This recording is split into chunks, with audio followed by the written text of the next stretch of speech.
Direktorat Lalu Lintas Polda Lampung Selasa pagi memberikan hadiah bagi para pengemudi motor yang tertib berlalu lintas. Hadiah diberikan dalam kegiatan operasi Zebra Krakatau yang dilaksanakan di sekitaran Tugu Adipura, Bandar Lampung.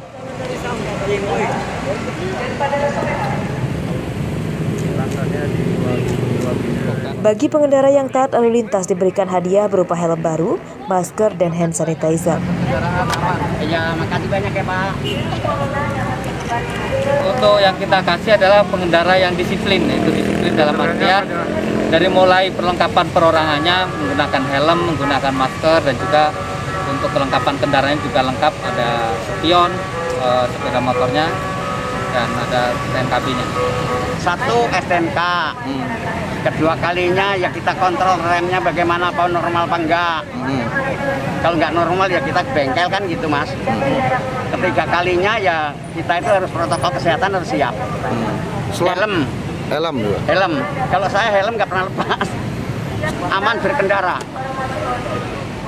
Jadwal operasi Zebra Krakatau 2021 dilaksanakan selama 2 pekan, mulai dari tanggal 15 hingga 28 November 2021. Operasi Zebra tidak menekankan pada pemberian sanksi tilang bagi pelanggar lalu lintas, melainkan lebih menekankan pada kepatuhan protokol kesehatan. Robi Laste melaporkan dari Bandar Lampung.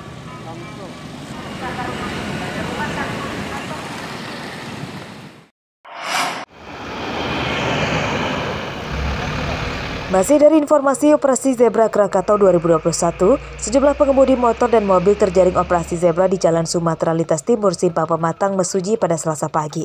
Uniknya, bagi pelanggar lalu lintas malah diberikan hadiah.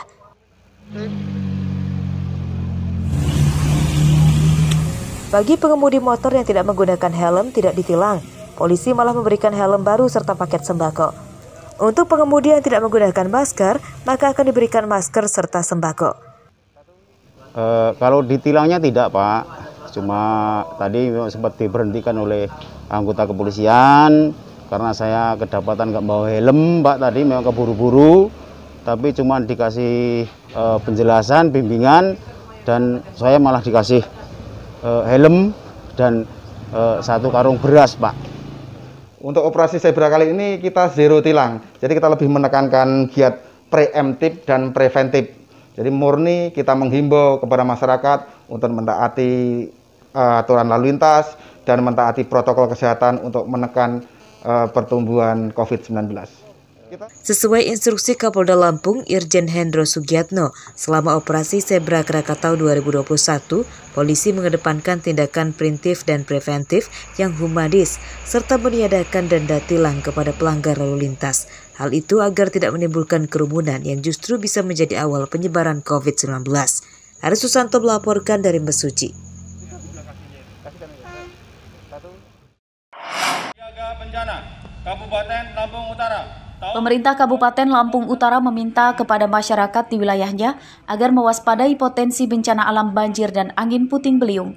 Peringatan ini disampaikan oleh Bupati Lampung Utara saat memimpin apel pasukan dalam menghadapi bencana alam pada Selasa pagi. Yang dapat mengundang murka dan bencana. Dari data BMKG yang diterima oleh Pemkab Lampung Utara menyebutkan bahwa curah hujan tinggi dampak fenomena La Nina akan terjadi mulai akhir bulan November hingga Januari 2022 mendatang. Di Lampung Utara terdapat 8 kecamatan yang rawan dilanda bencana banjir, yakni Kecamatan Kota Bumi Selatan, Kota Bumi Utara, Abung Semuli, Abung Surakarta, Abung Timur, Abung Pekurun, dan Abung Tinggi. Kita harus waspada dan siaga terhadap potensi terjadinya bencana alam seperti banjir, tanah longsor, dan lain-lain. Datangnya musim hujan dan adanya peringatan dini dari BMKG tentang potensi terjadinya fenomena alam La Nina harus kita waspadai. Salah satu yang paling diwaspadai oleh pihak BPBD Lampung Utara yakni kawasan permukiman di Kecamatan Kota Bumi dan Kecamatan Kota Bumi Selatan, sebab terlintasi Sungai Wairarem. 2 kecamatan ini rutin dilanda banjir saat musim hujan tiba akibat meluapan air dari Sungai Wairarem. Sebagai upaya penanganan bencana, BPBD Lampung Utara telah menyiagakan seluruh personil dan peralatan evakuasi warga korban bencana. Ardio Haba melaporkan dari Lampung Utara.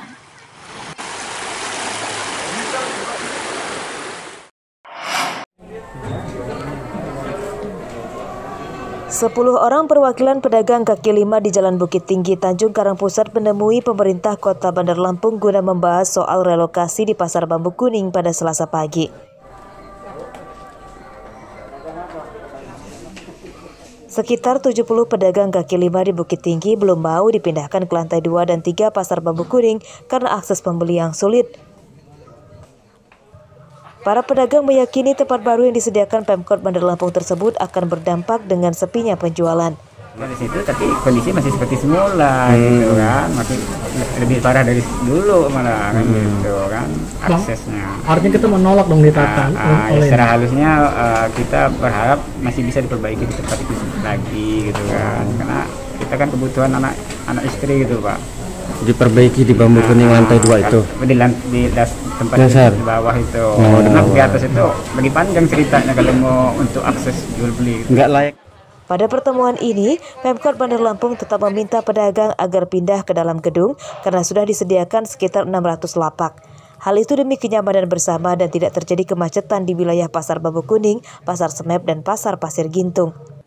Kami masih berharap teman-teman pedagang kaki lima bisa naik ke dalam lantai 2 di Bambu Kuning, karena kami sudah berdiskusi dengan pengembang dan sudah disiapkan terkait lokasi berapapun teman-teman pedagang kaki lima akan masuk ke dalam Bambu Kuning, mereka siap. Dan seiringan dengan pembenahan sarana dan prasarana. Sejak hari Selasa lalu, pemerintah Kota Bandar Lampung menggelar penertiban pedagang kaki lima di Jalan Imam Bonjol dan Jalan Bukit Tinggi, Tanjung Karang Pusat. Mereka diminta untuk pindah berjualan ke dalam gedung Pasar Semep dan Pasar Bambu Kuning agar tidak kerap menimbulkan kemacetan arus lalu lintas. Jeffrey Arifin melaporkan dari Bandar Lampung.